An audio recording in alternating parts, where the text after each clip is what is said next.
I wanted to start this talk specifically with this slide. And before I even talk about it a little bit, how many people here are in QE or QA? Red Hat people don't count. I know you guys. Okay. All right, cool. So the reason why, there were two reasons why I put this slide as my first slide for the presentation.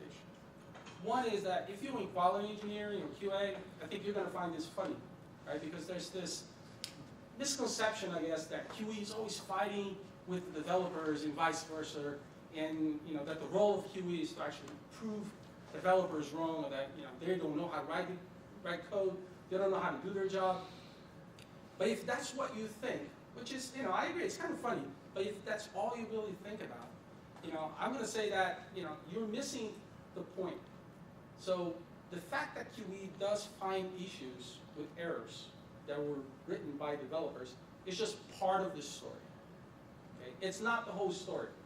So you have to understand that it's not really about QE fighting with the developers or QE fighting with product managers or documentation team. That really never really happens, but whatever, right? So it's not really about QE fighting with other teams.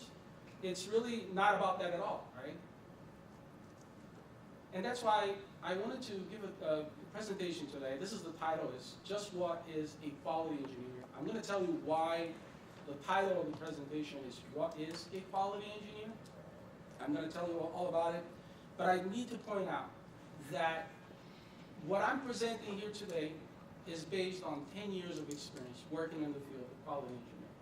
Okay, so take it with a grain of salt, but it is really based on 10 years of experience. Okay, working at different places. When you come out of today's presentation, it is my hope that you come out with 4 things. There are 4 objectives that I want to cover. 4 things that I would like for you to guys get out of it. So, first one is, I would like for you to know how to pronounce my name.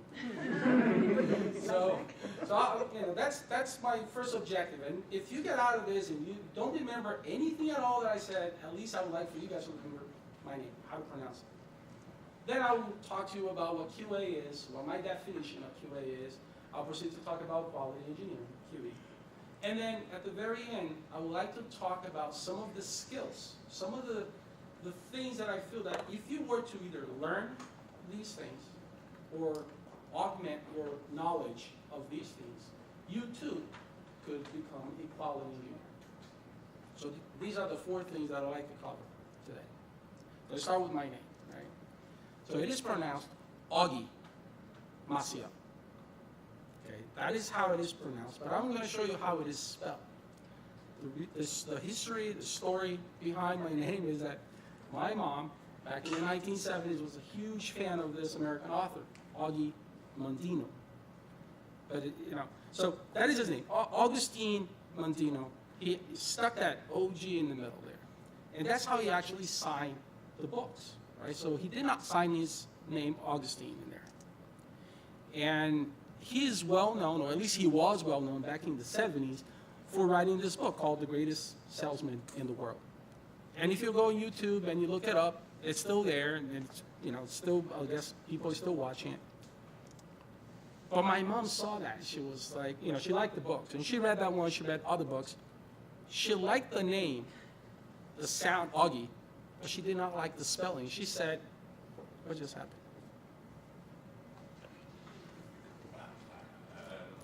It ain't me. All right.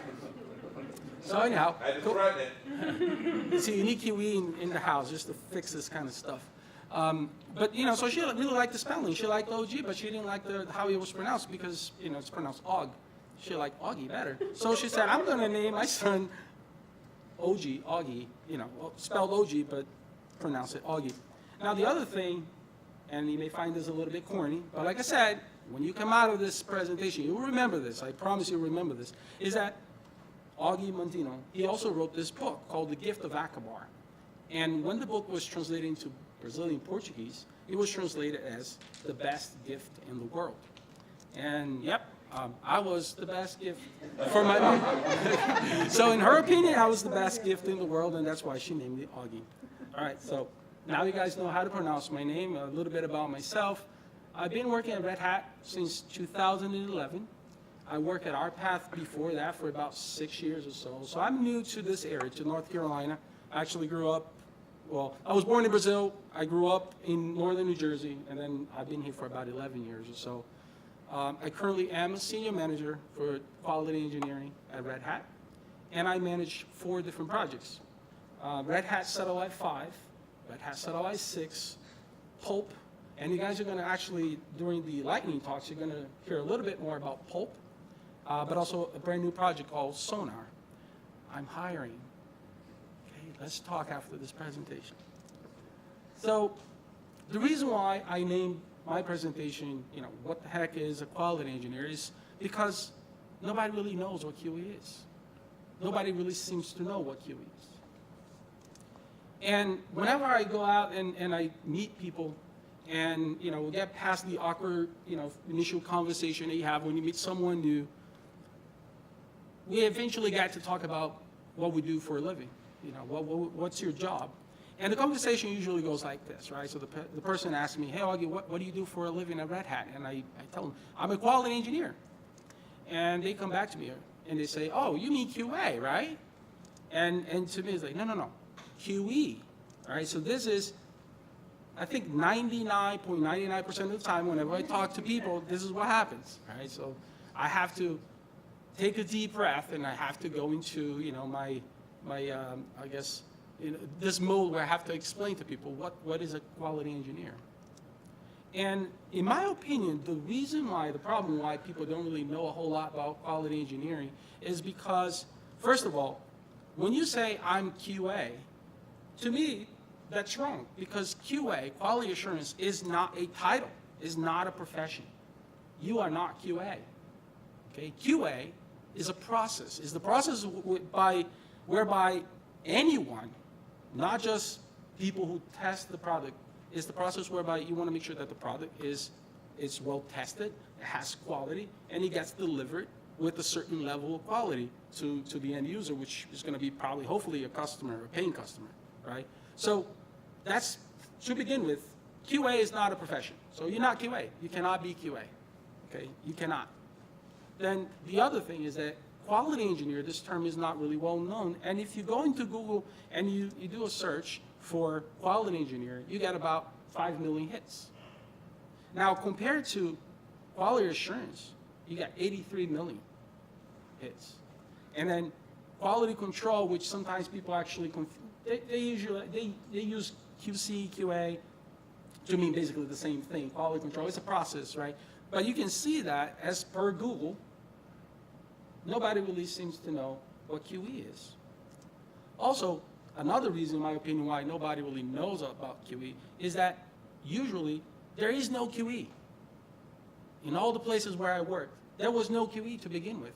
It wasn't until we got to a point where you had paying customers and they started filing issues and they said, hey, I don't like what I see, or, hey, this is really buggy. It isn't until you get to that point where you start experiencing the heat coming from your customers, not really happy about what you're selling them. That's when people say, okay, we need to put some kind of quality assurance process in place. And from my experience, what I've seen, and I'm one of them, so I went through this, the way that QE starts is you grab a developer and, basically just drag him, screaming and kicking and say, hey, I have a really exciting new role for you. It's called QE. Here you go. You can start tomorrow. There's no guidance whatsoever as to what is QE or, what are you supposed to do? How do you do QE? And this is, from my experience, what I've seen. That's how actually QE would start.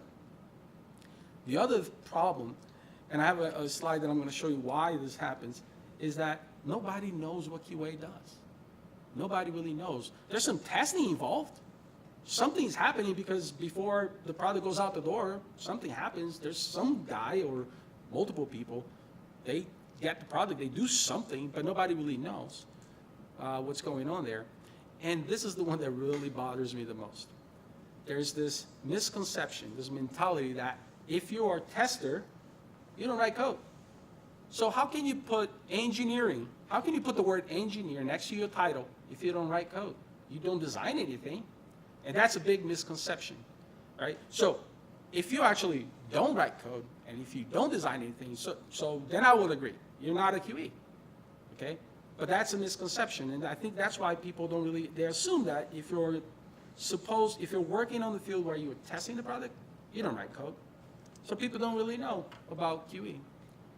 And what I'm going to show you now is, you should probably be very familiar with this picture or something similar to this, but this is what's termed to be the software lifecycle model. And I'm saying that this is broken, okay? Because you see that you have all the different phases, and there's probably some variation wherever you work. There's maybe some variation. Maybe you may have some more phases, or maybe some of the phases are combined.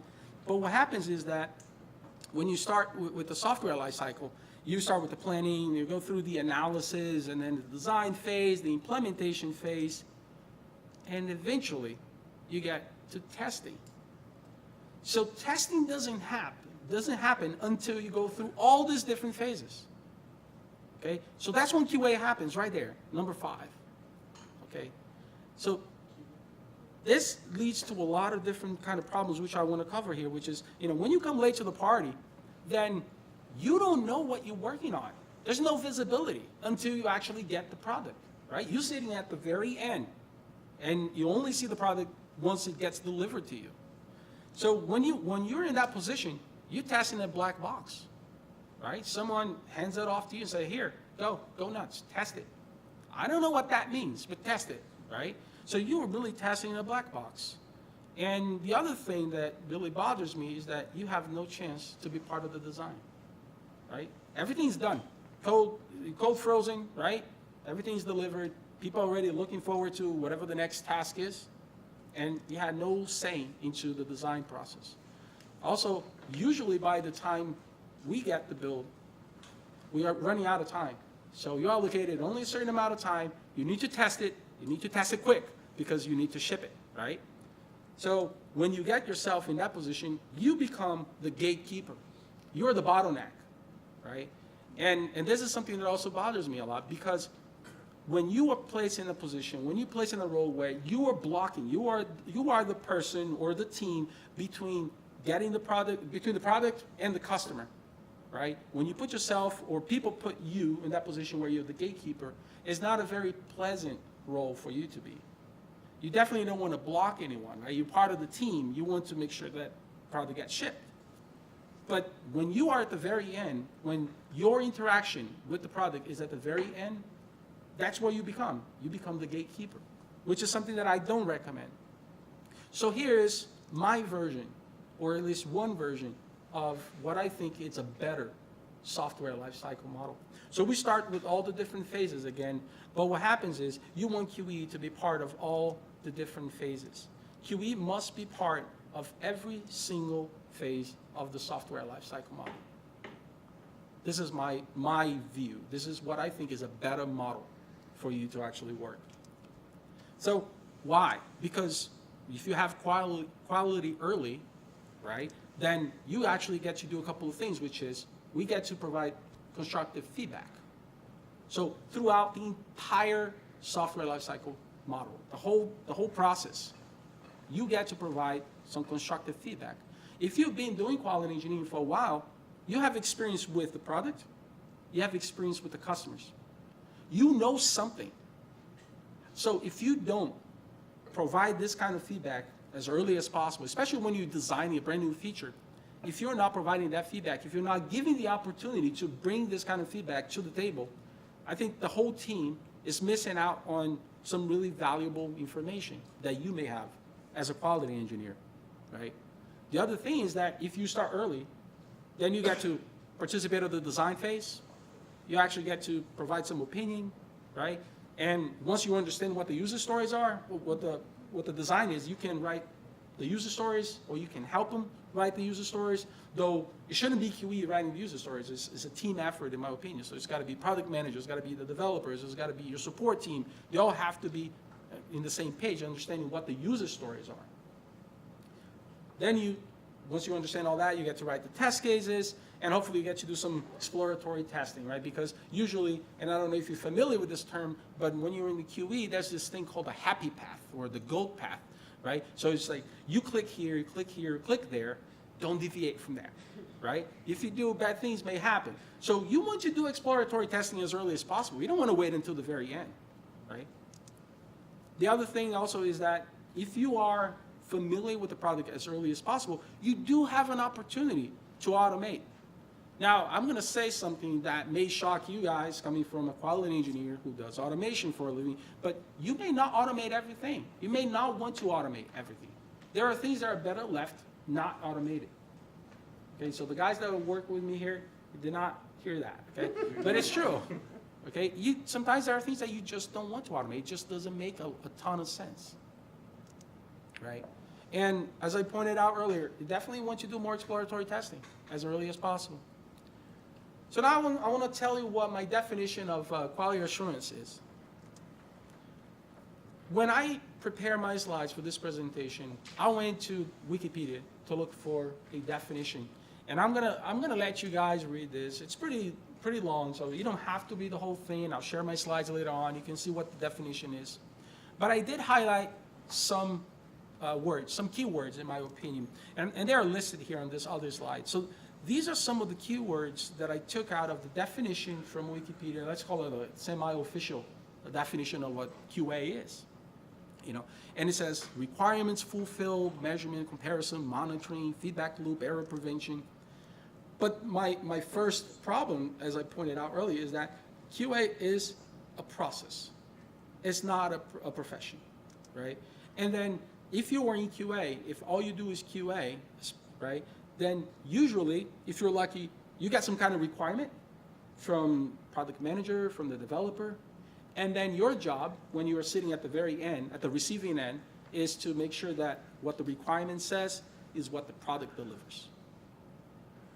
There's not any more than you can do there, okay? And then you're following the requirement. So the requirement may say, as a user, I can do X, Y, and Z. It may not say you cannot do, M, N, and O, whatever letters you want to use for this. So a lot of times, since you're at the very end, you're running out of time, you're just going to cover what the requirement says, if you're lucky to get a requirement. And then the other thing that as a quality assurance person or someone working in QA, the other thing they're going to do is you do your testing. Hopefully you have some automation in place, but a lot of times it's a manual process. And then you're going to compare your results with previous results. So I performed this test now, it passed. And I'm going to look up, last week I did the same exact thing. Did it pass? Did it fail? So that's, what you do. You're looking at some results and you're comparing. You do catch errors, but it may be too late. You're at the very end of the phase of the release cycle. So yes, it's a good thing. You're going to catch some errors, absolutely. But depending on how much time is left, you may not really have the runway to allow for people to take the bug that, so whatever it is that you found, fix it, build another package, deliver it to you, and let you go through another cycle of testing. It may be too late. And the way I see it is that when you are doing QA only, you are mostly reacting to things. Here's a build, jump on it, test it. Something failed. Here, file a bug report. That's all you're really doing. You're reacting to whatever is thrown at you. So in my interpretation, when you work in quality assurance, you're Superman, okay? And if anyone here remembers watching the Superman cartoons, usually Superman is flying around, minding his own business, and all of a sudden he hears someone shouting out for help, right? So he looks around and he, determines what location the cry for help came from, and he flies towards that direction. So when you are Superman, when you're doing quality assurance, you react to the events and you act on instinct. Superman doesn't really think a whole lot about when somebody says, hey, help me, I'm falling down, a cliff. He's just going to fly to the location, whatever that person is. And, he's not really going to think a whole lot about it. He's just going to say, all right, I'm going to rescue this dude, right? And the solutions to the problems, the Superman, if you remember all the movies, airplane is falling, right? Someone fell down the well. The solutions is basically, I'm just going to fly around and, beat the hell out of people if they get on my way. But that's how Superman solves a lot of these problems, okay? And that's how I feel that if you're doing quality assurance, that's what you're really doing. And, anyone with the tiniest piece of kryptonite can defeat Superman, all right? So come on, who wants to be Superman, right? And if you do QA, no offense, but these are some of the roles that you actually can get yourself into. But I wouldn't want to be Superman, okay? You want to be a quality engineer. Quality engineering, yeah. So, I mean, first of all, just look at Wikipedia's definition for quality engineering. It's pretty beefy, right? It's pretty long. It's got a lot of nice keywords here, and I try to highlight it. I ran out of a slide, so I put some of there. But these are some of the things, the keywords that I thought that were really interesting, right? So, like, a quality engineer goes beyond, is involved in business and IT strategy, risk management, business process, and yada, yada, yada, yada. You have all these things. And now we're talking about profession with very specific skills. If you're a quality engineer, it's not a process. You're not a process, okay? You're a professional. And there are some very specific skills that you must have, okay? So as a quality engineer, I pointed out when I showed the better software lifecycle model, you are part of the solution. You are part of every single phase. You must be, because if you're not doing your job. You must be part of every single phase. And your opinion matters, because you, as a quality engineer, are familiar with, whatever kind of system, whatever type of system you have to track the issues, right? So the issue tracker, you also know about, usually like you have a Salesforce or some kind of system to keep track of customer tickets and stuff like that. So you should be aware of those. You should be familiar with all the kind of issues that have been filed against your product. You know what the customers are saying, right? Also, if you're really that familiar with the product, you are familiar with how things were designed. You are familiar with the patterns of how things were designed, so that if someone comes in and introduces a brand new page, a brand new command that doesn't follow the standard design that you're familiar with, you can tell them right away, look, you're going to confuse the user because the user is used to seeing this. You just introduced something that's completely different. And believe it or not, that's a usability issue. There will be tickets filed. Customers won't be happy when they see something that does not conform with what they used to, right? Also, as a quality engineer, you should be aware, after some experience, after playing with the product for a while, you should be aware of scalability and performance issues. And that's something that, if you have an opinion, if you do see some information like this, you must bring that up during the design phase, right? You have to tell people, no, don't add this feature, because now all of a sudden we already require 4 gigabytes of RAM for this thing. Now we're going to bump that up to 6 gigs. Is that okay? And a lot of times people just add the feature without even thinking about the consequences of what they're doing. So as a quality engineer, you do have the capability, and I would say the obligation, to bring this kind of information as soon as possible, right? And the way I see it is, you are always proactive. So you're not reacting to things. You go after people. You go, you're part of all the different processes and the decision process. You must be part of it. So in my opinion, if you're a quality engineer, you're Batman, okay? And once again, now, if you have watched Batman, even the old Adam West, shows, but even the cartoons, you know that Batman always thinks before he acts. He always does that, right? And he was sitting in the Batcave, right, in front of his computer, start typing away and collecting data and gathering information. And then it is only once he has done his homework that he comes up with a solution. He won't act until he has some kind of data behind him, all right?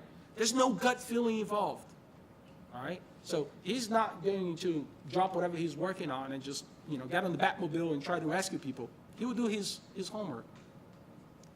And then, come on, he's got a utility belt, right? And I mean, so the utility belt, if it were to use like something analogous to what we do, these are the scripts that you write. These are the applications that you wrote. These are the things that you come to depend on, right? These are the Ansible scripts that you've written, right? These are all the cool things, like the nice little script, the nice little shell alias that you created to run this command to watch, a bunch of logs and stuff like that. Batman has a utility belt, and that's what it really means, right? A quality engineer has a lot of things under his utility belt. And when everything else fails, he rolls up his sleeves and he just uses whatever is in front of him, okay? So now I'm going to show you, like, if you are actually a quality engineer, there's so many different roles that you can get yourself into, because if you're really involved in all these different phases and you do all the things that I'm going to talk about, these are some of the roles that you can actually get yourself into. So what is the conclusion? Batman is greater than Superman. That's my, so that's my conclusion. You want to be Batman. You don't want to be Superman, all right? Because we all know how this story ends. So now that I've told you about my name, I told you about QA, and I told you about QE, as promised, I would like to talk about some of the skills that, in my opinion, if you were to either learn about them or improve what you already know, these are the things that you definitely want to add to your utility belt. These are the things that you definitely want to know. So, first of all, if you're not championing your customers, you're missing out on what your role is all about. Okay? You're not there just to find bugs. You're there to support your customers. Happy customers mean more money, first of all. That's a good thing, right? But happy customers will make you feel better about what you do. If you're not proud, if you don't take pride in what you do, you shouldn't be where you are then. So you should be, in my opinion, I'm very opinionated, but in my opinion, you have to be behind your customers 100%. So what you do is you learn about your customer pain points. You talk to them, read their bug reports, see what kind of issues are they complaining about. What are the pain points, right? And once you know this information, file bugs for them. If you don't know, if you don't file a bug, the bug doesn't exist. What's that saying? If a tree falls in the middle of the forest and no one is around, did it really fall, right? So if your customers are complaining about an issue and you don't file a bug, nobody knows about it. It's not going to get prioritized. It's not going to be fixed. So file a bug for them if needed. But collect the data. Look at all the things that your customers are saying. Find some trends, which is very important. It's not just collecting data, but find the trends. And then once you have that information, you can actually go back to the product managers, the developers, your fellow QE, and propose some strategies that could potentially help, improve, you want to increase the customer satisfaction. So now these are the pain points, customers, like a hypothetical scenario, like you see a lot of tickets coming in and people are complaining about the installer. I can't install this thing, there's too many flags, I don't know what flags to use.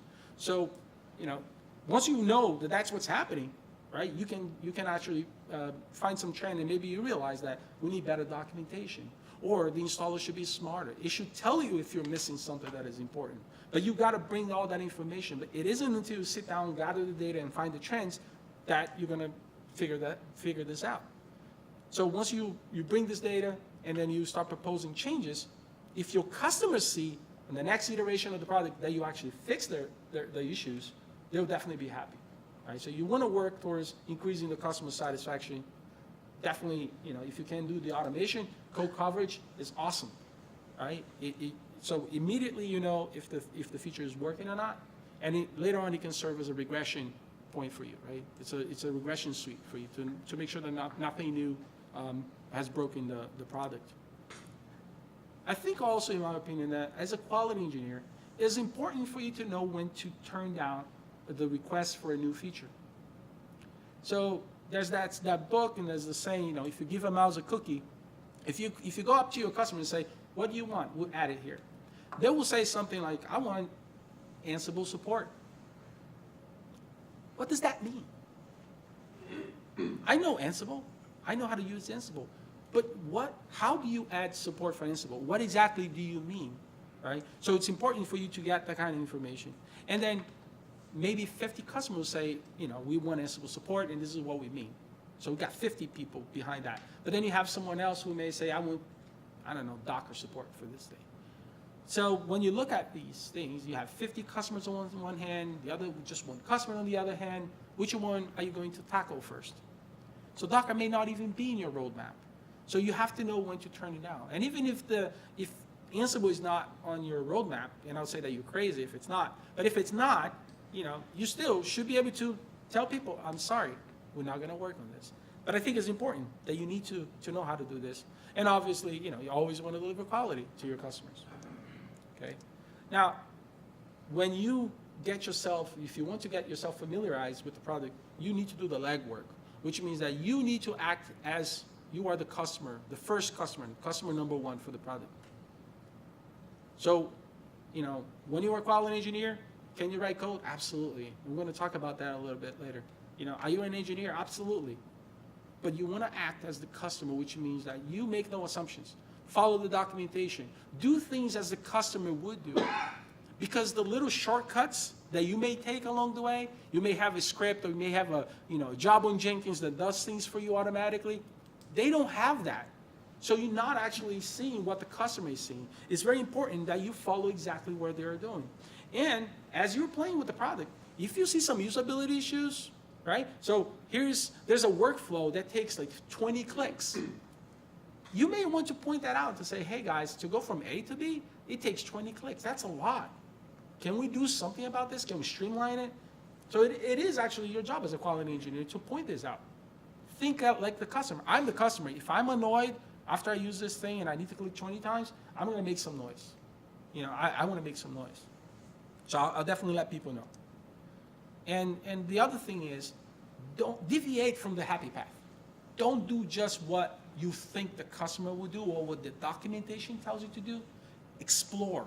It's very important to explore. You will find issues. Trust me, you will find issues. So deviate from the happy path is my advice. You do not want to just stick to the happy path.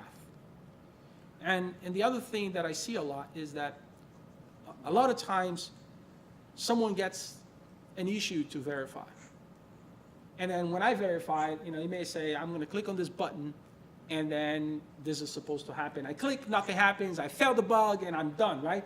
Toss it back to the developers. Not my job to figure anything out. You know, you do your job, I'm not going to do it. In my opinion, as a quality engineer, it is your job to roll up your sleeves, open up the hood, and look what's going on. Okay? And I'm going to talk about some of the skills that will be helpful to do that. But you should not say, not my job. You know, I did what you said to do, and I'm done. I pointed out that Batman uses real data. And the reason why I said that is I have been in many meetings towards the very end of the release cycle where people will go up to QE and say, hey, Augie, how do you feel about the product? Can we ship it tomorrow? Can we ship it next week? And sometimes you say, it doesn't feel right. Right? I'm using this thing. It doesn't feel right. But how do you quantify that feeling, that gut feeling? You can't. And even if people want to listen to you, they still need to have an idea. So what are we talking about? Is it a week? Is it 2 days? What is it? But if all you have is a gut feeling to go with, you can't do anything with it.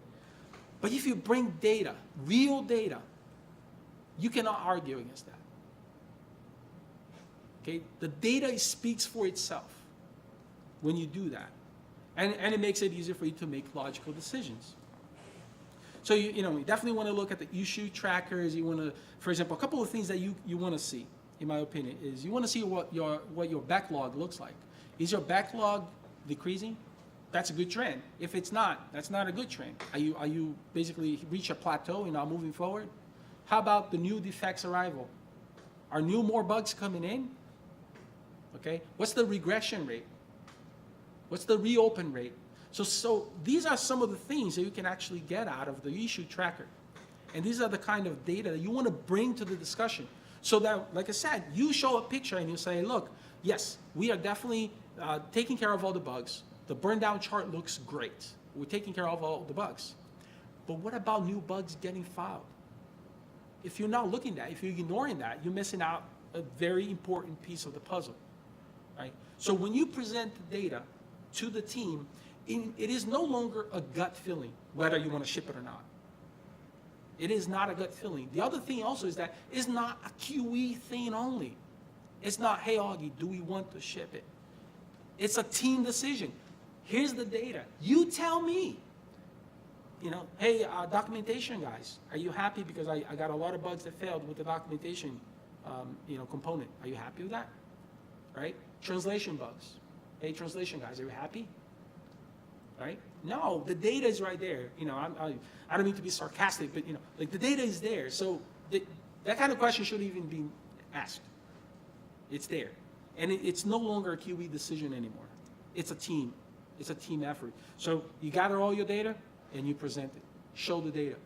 Show the data on a weekly basis. Every day, if required, show the data. But do not go with gut feeling, because you cannot quantify gut feeling. I pointed out also that, quality engineer, you want to be part of the solution. So this may be, I don't know, maybe a little funny to you, or you may, I don't want you to take this for granted, but writing awesome bug reports is very important, okay? It is extremely important to do that. And the first item that I have here is use positive, constructive words. It may sound silly again. Do I care how I write? Do I care how people interpret my words? You should. You're trying to actually get someone to help your project to resolve an issue. You having audio issues? Good. Okay, good. You're good. Sweet. So, you definitely want to watch out how you use your words, and not only that, be clear and concise. So I don't know how many times, and I'm looking at my fellow Red Hatters around here, how many times have we seen bugs that basically the only description was, it doesn't work. What exactly are you talking about? What doesn't work? Oh, when I click on the button. What button, right? When I run the command. So you need to provide context in the background. Okay? Now, I'm not talking about customers, because customers, they may not know how to do this, and it would be awesome if they all did. But as a quality engineer, when you talk to your customers, or as you explore and use the product, and when you come across an issue that you think is worth of filing a bug, you must do all these things. Because once you file the bug report, someone will work on it. And if you provide enough context and background and clear steps and whatnot, the steps to reproduce the issue is very important. If you do that, then you're definitely increasing the likelihood that your bug will be fixed. Not only your bug, but your customer's bug. Okay? So there's a reason why, you must be able to write awesome bug reports. What kind of information you want to include there? You want to include, what packages are you using? All right, so RPM-Q, whatever, and grab for whatever it is that you want, but provide that listing there. Is it a Debian package? Use whatever the command is. I haven't used Debian in a long time, but gather this information. What's the build that you're testing? Are you using something that's released, right? So is it a released version of the product, or is it something that's internal? What operating system are you using? What operating system is actually installed? Like, where did you install this thing? Are you using a web browser? Which one?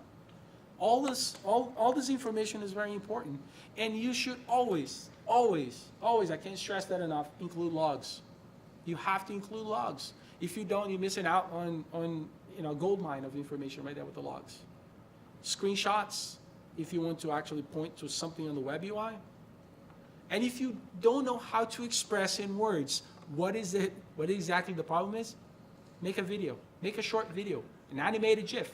Put that information in there. Okay? Submit a patch. Quality engineering, remember, you write code. Roll up your sleeves. I know what the problem is, right? You're looking at the logs, right? You know how to debug Java, right? JavaScript. Submit a patch. Be part of the solution. Don't just say, it's not my job. If you got the chops, write the patch, send it. And if you work at Red Hat, the cool thing is that not only you find a bug, you get to fix it, which is pretty cool. All right, so, here's an example. Actually, this was filed by someone that works in one of my projects, Jeremy. And, you may not actually be able to see from here, but once again, I'll share the slides. You can click on the link. But Jeremy writes, I guess, the most awesomest reports I've ever seen. He's very precise. He's very technical. And there's absolutely no way that once you read his reports that you don't know what he's talking about. Okay. He may even include a patch in there. Now that you followed all the bugs and you champion for your customers, you've written the bug reports, you must follow up. Which means that, once you file the bug and you send it off, it's not like you just wash your hands and you don't care anymore. As a quality engineer, in my opinion, you must remind yourself, hey, I followed that bug. It's been 3 days. I haven't heard anything. I haven't gotten a single email. So let me go check what's going on. Check in. Write another comment saying, hey, does anyone need any more information for this bug? Is there anything here that is not including the original bug that you may need? If anything, like if you work remotely like I do, you may want to schedule like a video conference, a meeting. But if you work in the same place, just walk up to the person that you're supposed to be fixing the bug and tell them, hey, can you go to Bugzilla really quick? Or Redmine or whatever it is system they use. Do you mind taking a look at my bug? I just want to make sure that you understood what I was saying. So yeah, I'm nagging a little bit, but I think it's important. You don't just follow the bug and walk away.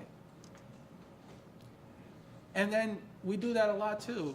If people are saying, well, I haven't looked at it because I need to set up a whole system, and it takes 2 hours to do this and that and the other, and that's why I haven't really looked at it. Give them a system to do the forensic.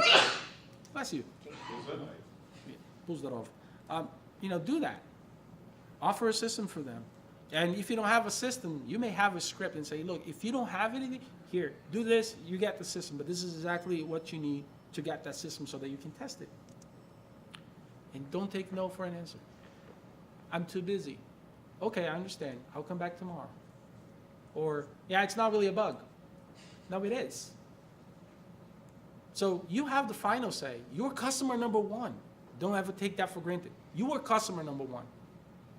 If it hurts, or you know that it hurts your customers, don't let them just close the bug, okay? Don't take no. But be very positive and use constructive words, because your final objective is to get it fixed, right? That's what you want. And assume positive intent, even when people don't really look at you like they are in a happy mood. But that's what you do when you're talking to people. And if it speeds things up, offer to test their patch. So you don't have to wait until the patch goes through unit test and then it goes through, whatever process it is that you have in place to build a package. The whole point is be proactive, right? Speed this up. And now that you verify the bug and you're satisfied with the fix and, everything is fine and dandy for you, you must know how to wrap it up, which is, we've seen that happen a lot around quality engineering as well, as people who just close the bug as fixed. What did you do? How did you fix it? How did you verify it? It may not really seem that important now, but sometimes a bug will be reopened. Someone new may be assigned to verify the bug and they don't know what you've done, right? You were like, your teammate from your team verified a bug, didn't put information on what he did. Did he use the REST API to verify this? Was it web UI? How the heck did you actually do this? All right, so provide the steps. If you use a script, especially when you're talking about like performance testing, scalability testing, you're not gonna sit there and try to click on the web UI as fast as you can, right, with the mouse. You're gonna write a script or something. So if you use a script, put it there, include it there. It will be helpful later on. Definitely want to include screenshots, right? Oh, the fix was the label was shifted from this place to this place. When I come back and I look at how you verify the bug, I know exactly what you did. I know what the fix was, right? And as I pointed out, write down what the solution was. It's very important, especially when you revisit the bug. And, just a screenshot of a bug from Bugzilla. And now I think we get to the part where I'm going to try to talk a little bit about Python, right? Because that's what we're all about. So this is called automate almost everything. And that is because there are several things, especially if you're trying to automate the kind of the issues, the Bugzilla issues that you're trying to verify. Some of them don't really make a ton of sense for you to automate, such as I'm going to increase the verbosity of the logs. I'm going to allow the user now to maybe increase the verbosity of the log. That's pretty cool. But do you really want to automate that the verbosity of the log was increased or not? I don't know that that's really that important, in my opinion. Some people may disagree with me. I don't think that's something that you want to automate. Sometimes you have to automate an end-to-end scenario that includes, bringing up 20 machines and then bringing up, Ansible tower here, and then you want to bring up a Rev instance over there, and then you also want to talk to Amazon AWS. That's a lot of moving parts.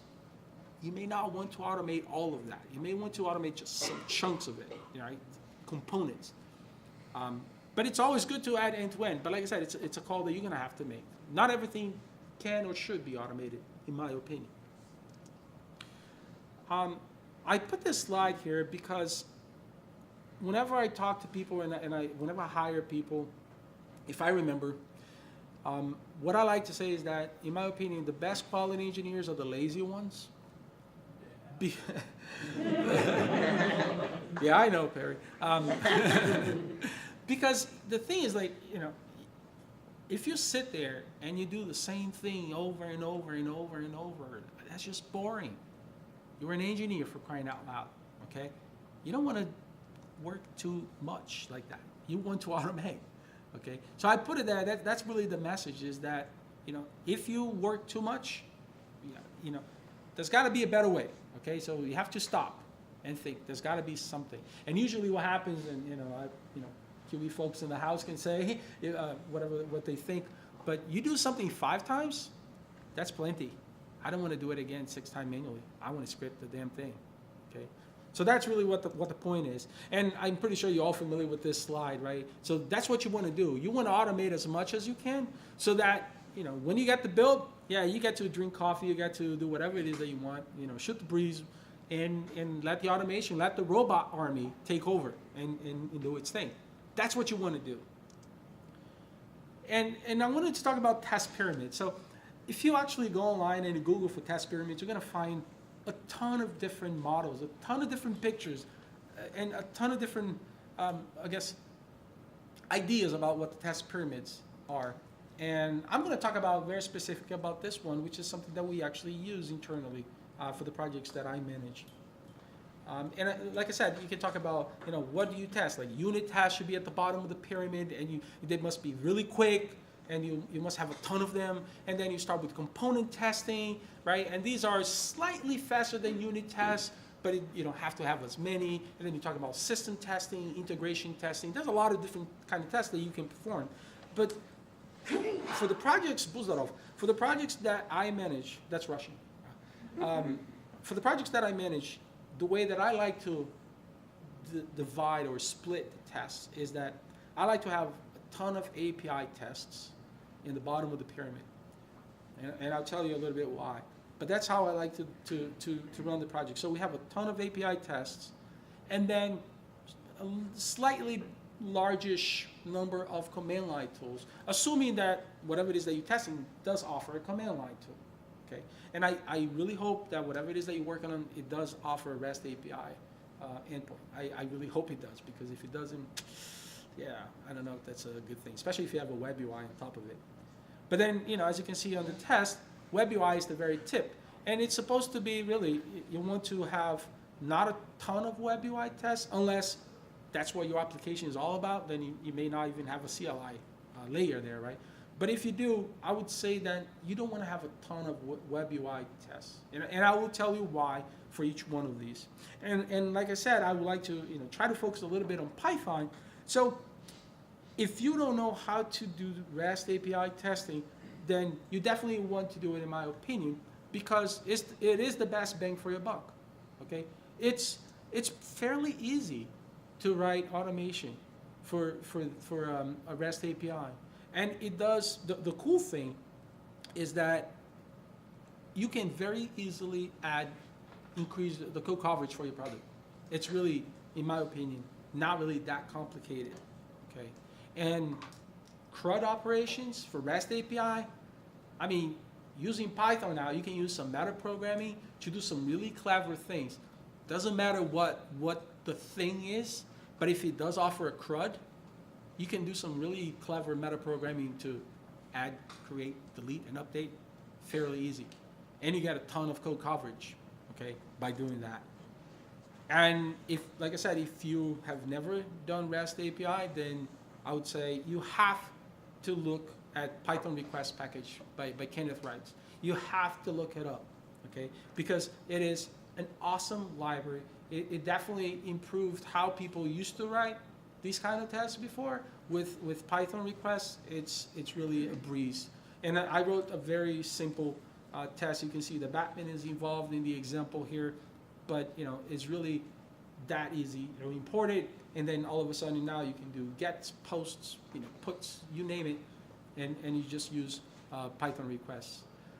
The examples that I have here on Python 2.7, I've moved on to 3.6.1, but it's the same concept, right? It's the same concept. Pip install this package Python request rather, and then off you go.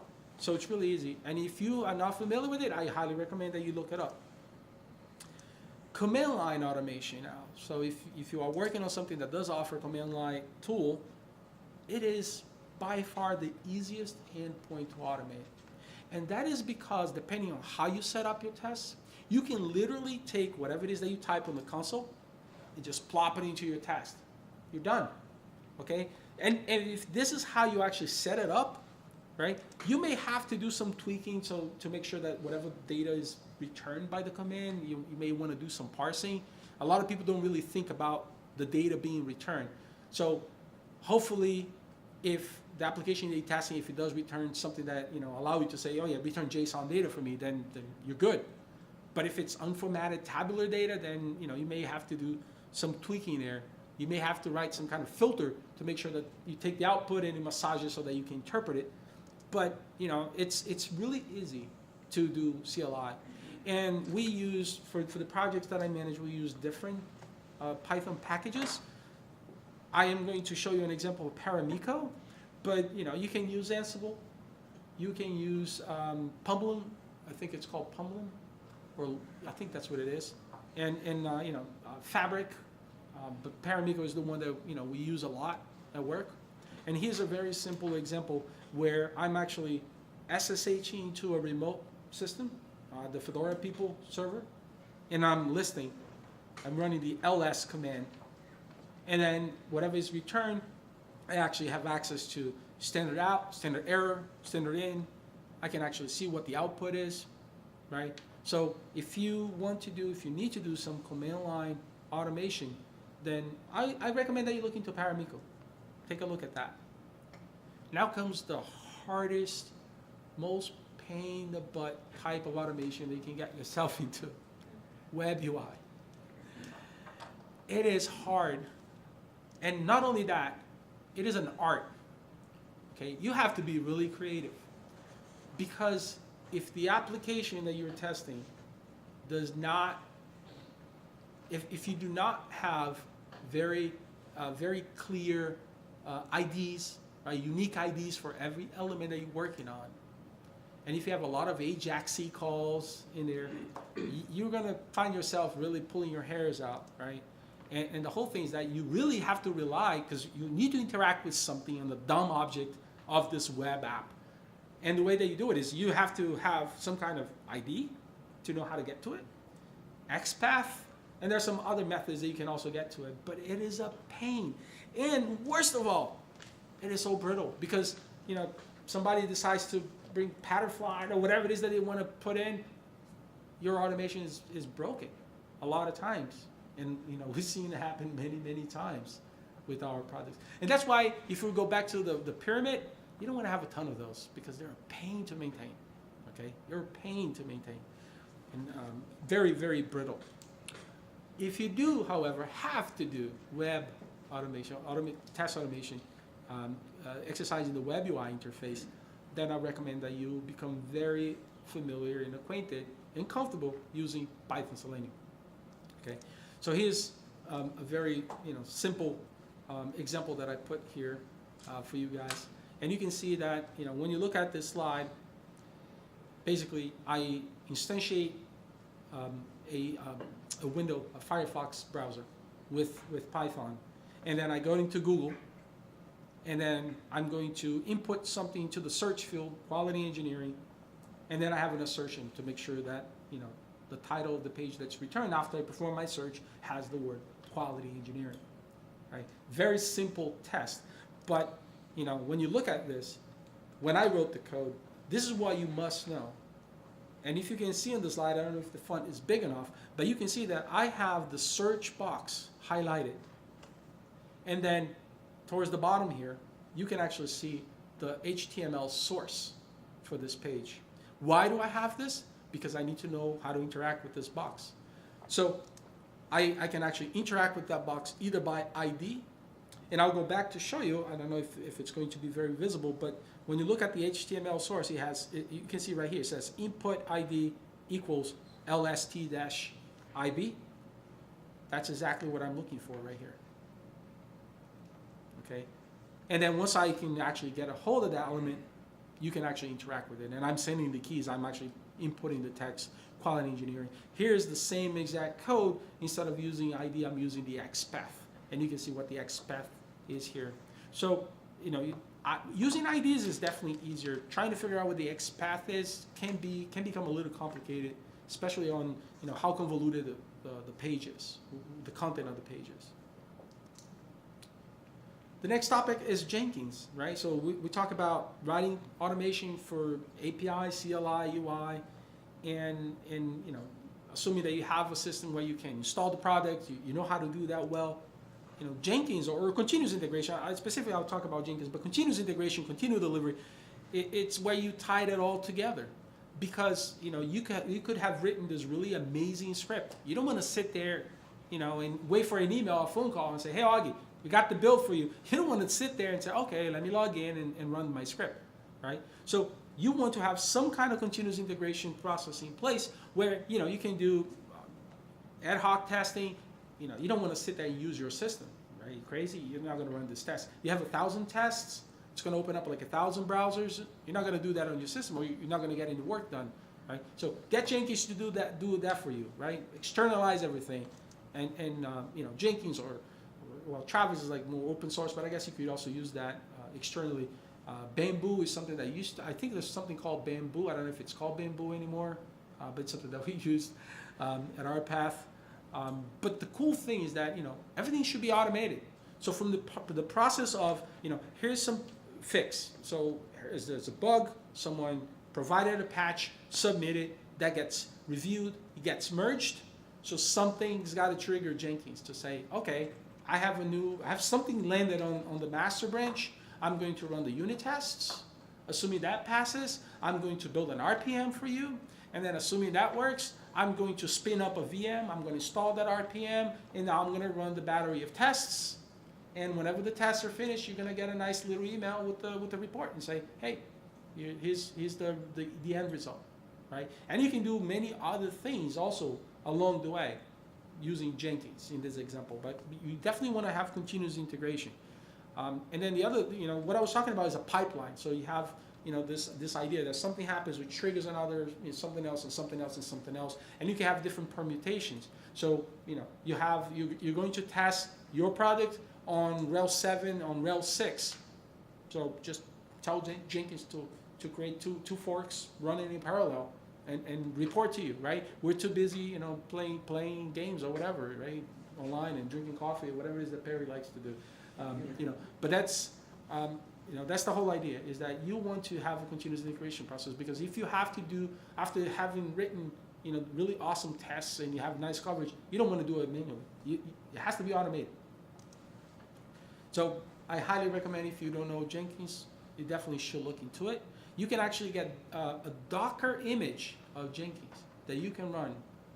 And it's really powerful, because especially once you get really familiar with Jenkins, then you want to get in the job of writing YAML files to basically design your job. So there's something called Jenkins Job Builder. And, you know, for those who are familiar, and unfortunately I don't have a screenshot of what a job looks like, but you're basically going to say, I want you to check out the code from here, I want you to do this and this and this, and run this command, and yada, yada, yada. So this is all, like, Jenkins has a really nice web interface that you can do all that. But if your Jenkins goes down tomorrow, what do you do? So you actually can translate all that configuration into a YAML file, and then you can inject it into Jenkins. So for the projects that we manage, actually, all of our Jenkins jobs are on GitHub, and these are all YAML files. And if Jenkins ever goes down, and it hasn't gone down for us, but we actually upgraded. It's just a matter of saying, okay, repopulate yourself, and the data is there. And it's really, really powerful to be able to do that. Yes? Did that handle the 1.0 to 2.0 upgrade? So luckily we're still on 1.0. We haven't migrated to 2, yeah, internally. Yeah. Okay, how much are you using the new pipeline stuff versus the old? Almost every day, Oh, yeah? yes. Almost every day. And jobs are blocked in the right places, right, queued up. But I wrote a pipeline in Ruby, and I dread translating it to the new pipeline stuff. Yeah, we rely on Jenkins every day. And we went from having a Jenkins box sitting underneath someone's desk to actually having a robust machine that we rely all the time. Because like I said, I don't want to get an email or phone call, 5 o'clock in the afternoon, 6 o'clock, and say, hey, Augie, your build is ready for you. I don't want to do that. I want to get an email saying, it's done. Here's the result. That's what I want. And here's a screenshot of some of the tests that we've run. And you can see, for example, the green being test passing, yellow being skipped, red failing. How are we doing in time? Okay, I guess I'm doing okay. Am I doing all right in time? Yeah. Okay. Let me know if you want me to speed up. I'm almost done really, but I think this is a very important slide because someone recently asked me about what skills you think are important for you to get a job. And I'm going to say, you must know Linux, period. If you don't know Linux, you got to do something about that. Right, Harrison? No. Just joking. You have to know Linux, okay? You have to be very comfortable with Linux. And Kenneth Wright actually said that, Kenneth Wright, for those who don't know, the guy who wrote Python requests, very smart guy, in my opinion, my humble opinion. He told me once that he says, Augie, I can do anything I want with Python. Doing it in Bash, that's tricky. That's challenging, doing things in Bash. So we all Python developers, all the projects that we work on, that I manage, we all Python throughout. Every single layer that we use is Python. But we do rely on Bash. And then even not just for automation, but for the things that you do on a daily basis, sometimes you do want to have Bash, right? You may want to, something as simple as you wrote a Python script that goes out to Bugzilla, fetches a bunch of data, populates a Google document which then generates a graph that then gets emailed to someone every Monday. That's something that I did. You're going to write a cron job because I wrote all these cool things, and do I want to sit there and manually trigger? Hell no. Why did you connect Jenkins to do that? Beautiful, yes. Then it doesn't depend on a system. Right. Yeah. So maybe the example was to illustrate that you must know Bash, you must know Linux, but absolutely, yeah. You don't want to. I would write that script in Bash and then copy and paste it. Exactly. Yeah. Have Jenkins drive the whole process. Absolutely. Yeah. Jenkins run it as a scheduled job. Yeah. The other thing, which may be, I guess, controversial, but I don't care if you like PyCharm, Atom, whatever it is that you like. In this job, you have to know one of these guys. Okay, you have to know Emacs, Vim, and Nano. And maybe Joseph can help me out here, but I think that Vim or VI is pre-installed in pretty much every Linux distribution out there, not Emacs, which it's my editor choice. But so you should know VI. Nano's getting there, but Cool. every editor equals VI. Right? Yeah, because here's the scenario, right? Like, you're remotely to another system, and you want to look at stuff. That's not going to be PyCharm for you, right?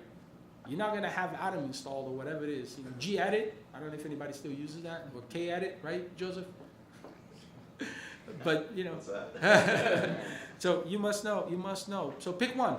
Pick your poison. I would say, for people who may be listening to this video later on, they're going to hear, what, Augie recommended VI over Emacs? Yeah, only because VI is going to be installed. That's the only reason. Emacs rocks. But yeah, VI. Okay, you pick one, but you may want to start with VI. Yes? Yeah, especially if you end up working on embedded systems that typically have small memory. That's the only editor they're going to have. There you go. So Yeah, just VI. VI, is that? Yeah. Well, even Red Hat 7 doesn't come with VI. Vim, yeah. Yeah, it's been enhanced. Been I enhanced, wrote yeah. that very quickly. And you want to know how to SSH? You want to know how to SCP because you need to be able to move data around. So get yourself familiarized with this, okay? Very important. You have to know how to use this. Tail, grep, sed, awk, you name it. Once again, Linux, know your stuff. Okay, this is the kind of stuff that you put in your utility belt. You must have all these information. You must know how to do this. You must be very comfortable, right? So Suresh is familiar with this. You know, we're working on something, and we are looking at 15 different logs at the same time. You have to know how to do this, okay? You have to. So learn Linux. And collaboration, okay? So, you know, you see Batman's right there in the middle, you know. So, yeah, I know. Nobody's an island. So, yeah, you know, you have to open up yourself for learning, you know. Learn from others. Reach out. Talk to the developers. Talk to the support team, documentation team, okay? It's very important. Translation team, product managers, you name it. Reach out. And also reach out to other quality engineering teams. They may know something that it's driving you crazy. You're trying to figure something out. Someone probably solved it already. Somebody probably have an Ansible script somewhere that you can use. And you're sitting there banging your head against the wall trying to figure out on your own. So do that. Learn every day. There's not a single day at Red Hat that I don't learn something new. Not a single day. So put yourself in a position where you learn something new every day. And most importantly, share what you know. So do what I'm doing right now. Give a talk. Give a demo. Even if it's not outside work. Find an opportunity to give a demo, right? Find your soapbox, climb up during lunch, give your spiel. Right? Talk, share. It's very important. So internally within Red Hat, do you have some kind of a Slack channel for? So IRC. IRC. But yes, we do have Slack. We have Rocket Chat. Yeah. Slack equivalent. Yeah, no, IRC is it. Yeah. Yeah. Now, the reason why he's laughing is because there's been some interesting discussions around people who want to use WhatsApp or Telegram in lieu of IRC. And I went from a company that was using Slack to a company that was using IRC, and I almost like quit. but yeah, IRC is it for us. I mean, Yeah. but there is some infrastructure there for communicating within teams, within peers, that kind of stuff. Yeah. Absolutely. And I mean, we have, internal Wikipedias and things of this sort. So, what I'm saying is you want to share the information. So reach out to people, put it out on a wiki, but definitely, I think it's important for you to talk to people face to face to really, tell them what you're working on. You want it to be in your control. Sorry? If you want quality, you want something that's in your control. And this is a lesson that I learned from my current manager. Feedback is a gift. Okay? It is very important to get feedback or you don't grow. Obviously, hopefully the people giving you the feedback, they know how to give you the feedback. And if they don't, try to filter out, what they're saying. But feedback is a gift. It's better to hear things than not hear anything. So give feedback. Definitely give feedback and be prepared to get feedback from people. And that's the end of my presentation. So I'll open up for some questions. Yes, Joseph. I've read somewhere that if you have UI tests, that you should discard and not fix. What do you think about that So, philosophy? can you repeat the question? Sure, let me see if I understand. So if you have enough UI tests, you must be prepared to discard Instead of fixing them when they break. when they break. I'm tempted sometimes to do that because as I pointed out earlier, sometimes the changes from between different versions, especially if it's not just an upgrade, but it's a complete new product, it does break things to the point where you may find yourself in that situation. I found myself in that situation about 2 years ago when we shifted a couple of things and I discarded everything and I started from scratch. It's a tough sell because when you tell people that you're going to reallocate your resources, right? And so instead of verifying bugs, adding more automation, adding more code coverage, you're going to rewrite some of the tests. It's a tough sell, but sometimes when it's really that broken, you may not have a choice. So as a manager, or if you're not the manager, hopefully your manager will back you up if that's the decision that you came to. Yes. So in the hardware development world, they have this concept of design for testability. Have you ever heard anyone talk about that in the software field? I wish. Okay. Is it? No. That's not the same thing. So in hardware, so I used to do microprocessor development, and you actually put extra pins on the package whose sole job is to send out diagnostic state information, internal state to the chip. It has nothing to do with the requirements, functionality, but just extra state that quality engineers can use to make tests run better. As one example of design for testability. So if no one else is going to talk about it, I'm going to start right now, which is for the stuff like you're talking about with web UI, fragility. Web developers should think about testing when they're doing their development, and the IDs should not be haphazard or random. There could definitely be conventions put in place. Kind of summarize and respond to. Let's see if I remember everything here. So let's see, hardware testing, right? Hardware, help me out. Hardware development. Hardware development. The engineer that develops the chip in the first place thinks about testing while he's doing it. He puts extra Right. transistors in there for that purpose. Right. Okay. So hardware development developers will include extra transistors to help out with testing, right? And what do have I heard of that in the software world? I have not, because a lot of times, and this is something that you should definitely, as a quality engineer, I think you need to reach out to the developers and let them know, because when they develop the UI, they're not really thinking of how it's going to be tested. So they don't really, for example, I'll give an example. Nobody really seems to pay attention to translation. You may put a label on the web page and it says hello, but maybe hello in a different language is a 50-character long message, right? So that's going to shift things around. And I haven't really seen that happen. But what you can do is at least try to remind them to provide unique IDs for everything that they do, so that at least you have the capability of interacting. But I don't see that happening often. You have to remind people over and over to do that. I'm familiar with this concept a little bit.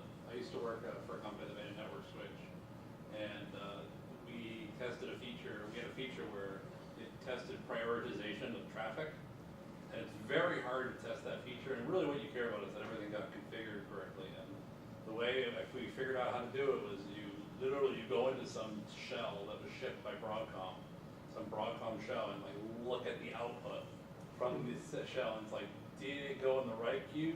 Yes. And we wrote all this automation around it. And yeah, it was nice to be able to do that, because that's something that like there's no other way to verify that actually works. Exactly. And correctly, so it'd be nice if you could close that loop and actually have more testability features put in when necessary. Yeah. Like really hard concurrency bugs, for example. That's where you might want to actually put in extra features to help with that. Yeah, one of the challenges Quality with engineering. web UI testing is you're dealing with asynchronous events. Exactly. And so it's usually some kind of wait for something Right. with a timeout. And so it'd be nice if you Something gets could. slower. there's extra Right, so contention it'd be on the nice if you could system put or that whatever. feedback in and say, give me a I'm done now signal. Right. But It also reduces security though, like, because when you go back and want to do a cost reduction, you have to remove that feature, which you need to do testing over again. So, I was just going to say, maybe more broadly, could you just speak a little bit to what you feel like QE's role in design is? Do you feel like it's there, you're there to listen to the user stories and understand them when you go to write test cases? Or do you feel like you're there to influence design? And if so, in what ways? okay, so the question is, what is the role of QE during the design phase of the software? In my opinion, the answer is that you not only must be able to influence the design, also have some kind of leverage that you can veto some of the features that they're planning to add. Because when you know what the customers are asking for, and when you see what's being planned for don't match, and you have 300 customers claiming for something, you may want to speak up, right? So I think that you definitely not only want to influence, but also put yourself in a position where that you can veto things and you can say, I don't think we should do this. So you must be the champion for your customers, right? And that is a perfect place for you to do during the planning phase. And before anything gets even written, right? I think that's what you should do as a quality engineer. Become friends with the product managers too. That's what I Yes. On when testing UI, are there JavaScript libraries and stacks that you already know that we have a lot more trouble doing UI testing?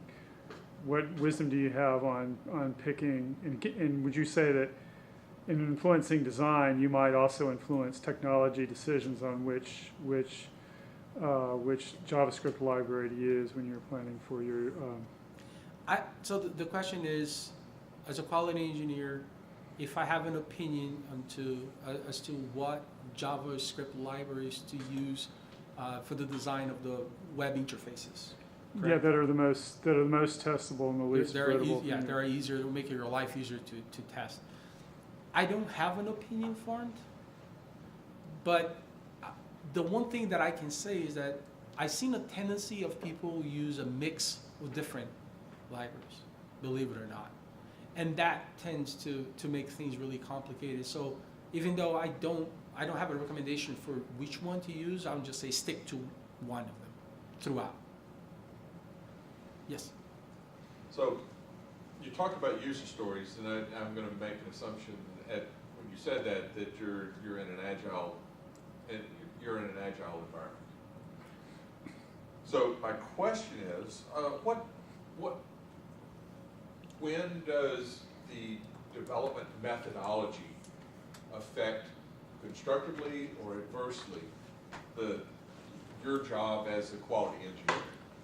So agile, lean, Kanban, the grows methods, waterfall. Sure. And your initial circle would probably be a good example of waterfall. You Right. gotta wait until the very end to put things in. But DevOps, you've got lots of feedback. I just would like to hear something addressed about the methodologies used, your experience or your team's experience in different methodologies of what makes your jobs as quality engineers easier or more difficult. Okay.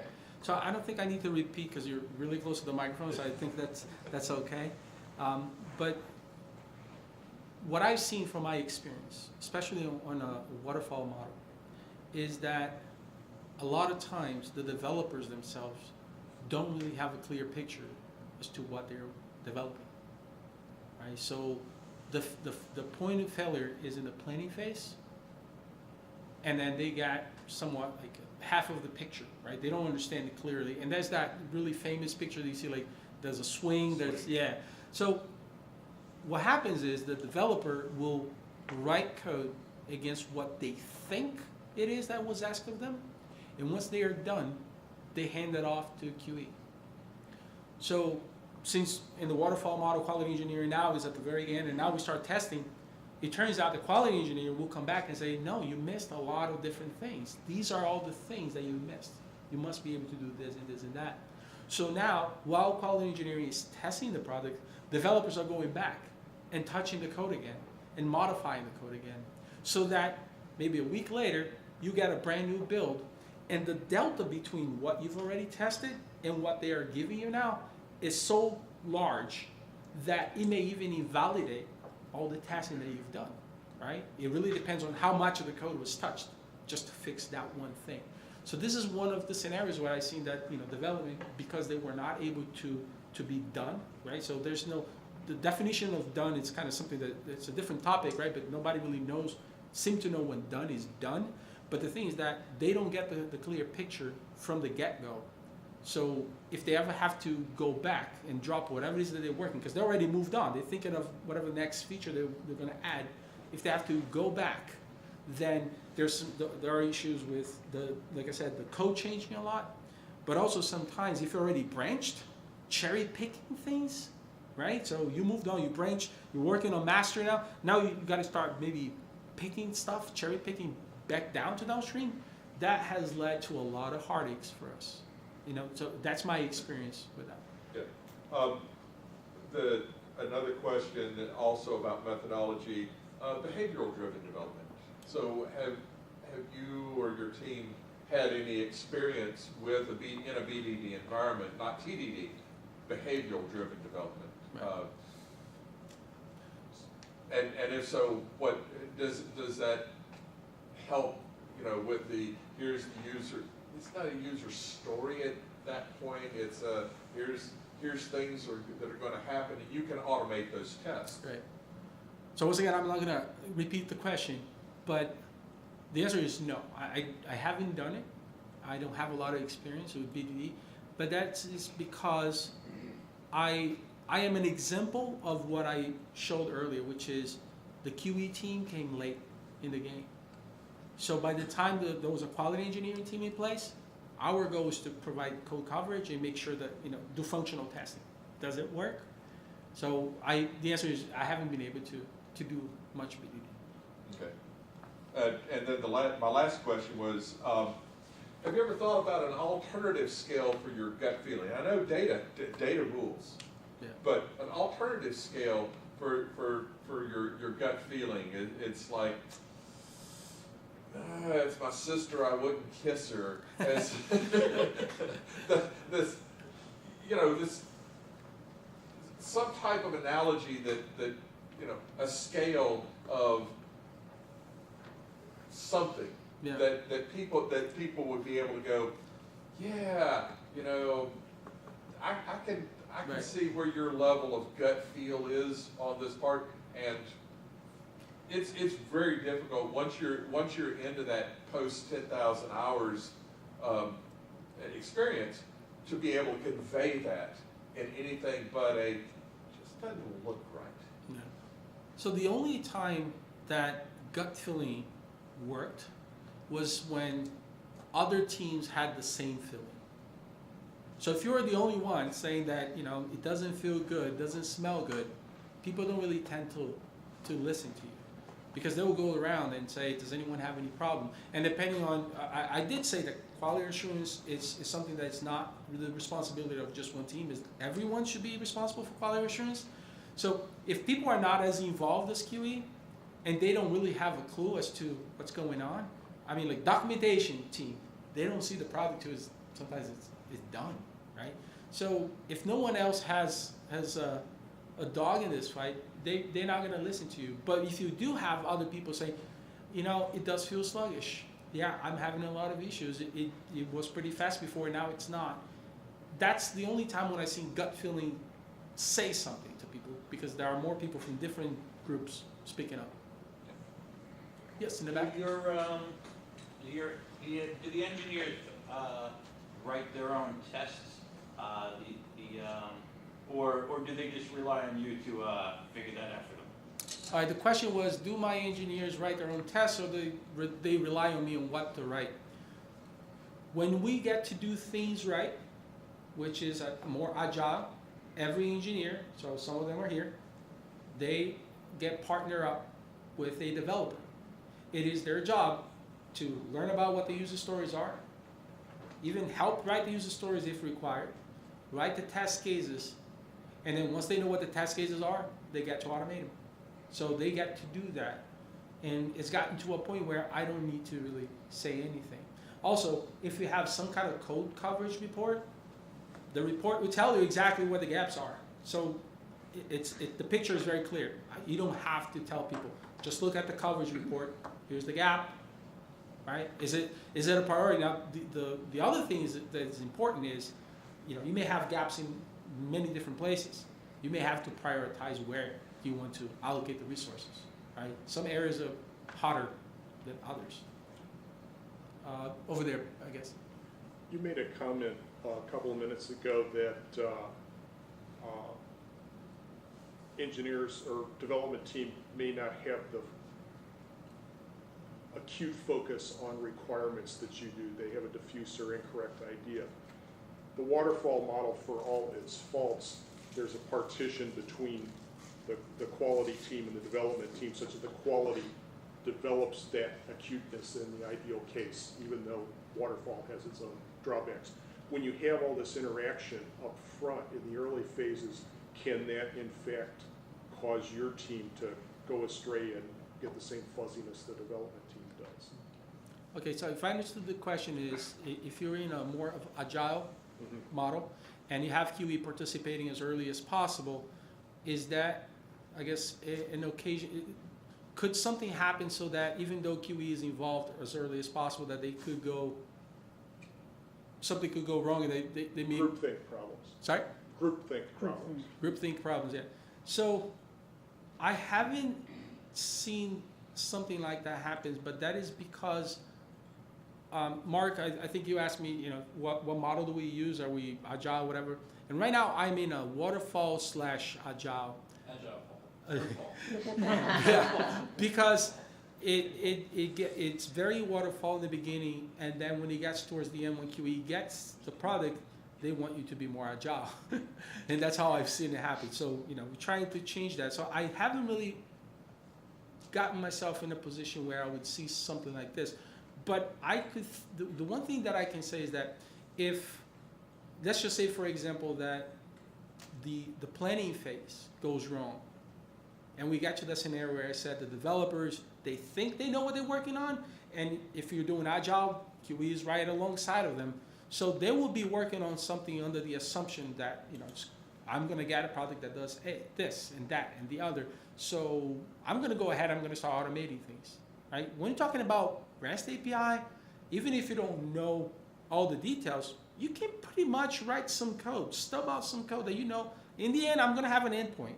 And I'm going to be able to post, and I know what kind of data I'm going to post in there, and I know what kind of data I'm going to get when I fetch it. So you can go off and do all that, and then maybe when you come back, you know, it's not exactly, you know, what people wanted to deliver, because somewhere between that time when QE is on their own doing their thing, and if you're no longer really being agile and participating, things could change. The developer may just react, okay, you want me to change that? Okay, I'll drop the endpoint right now. And, you know, maybe that's, I don't know if I'm answering your question, but, you know, like, that's how I can see, like, QE could be spinning their wheels and doing stuff that in the end it's not really part of what they were. I'm not sure there's an answer to my question. I just want to hear you talk on it. All right, so 42. Last question. Yeah. This is a two-sided question. When you talk to other quality engineers, when do people, particularly younger engineers, start to realize, oh, I'm a quality engineer as opposed to being, you know, a design engineer or an architect or something, right?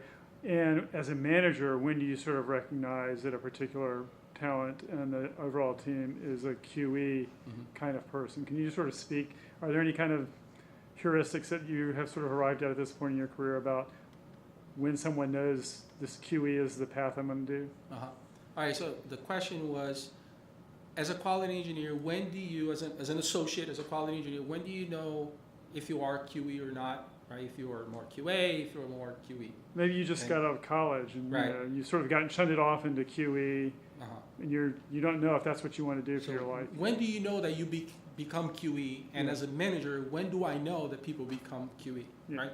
So I try to answer the first part. So the way that I learned that I was QE was when all of a sudden now, the job that I was working on was my life. I knew everything there was to know about the product. I was following up commit emails. I knew who was working on what, okay? To the point, you know, during Scrum, people were talking about, oh yeah, I'm blocked on this and this. I knew exactly what they were talking about. And if someone is blocked here, I could actually say, oh yeah, hey, you're blocking him. Right? So we get to a point where you understand what you're working on. I think that's the point where you care about what you're working on. You come in, you want to look at the automation results, right? You want to see what the customers are saying about the product. You want to look to make sure that Jenkins is green. Okay, I think this is when you realize that you're no longer just testing stuff. You care enough about the product. You care enough about the customers. And you really spend all your time trying to improve the automation. I think that's when you know that you are a quality engineer. Now, as a manager, I do see the other side, right? I see someone come in and verifying bugs, and I see someone not really participating that much, not really caring, and all of a sudden I see people now writing nice bug reports, going after the developers, talking to them, right? Making suggestions. Right? So I'm no longer just sitting here and writing notes. This is a guy who says, no, you cannot do that. Maybe not saying using these same words, but saying, you remember that page? Remember that there's a search box here? You cannot do that here because it doesn't match that. So when I start seeing this, when I see people really caring and really getting involved in the process, that's when I know that I have a QE working for me. Cool. Okay.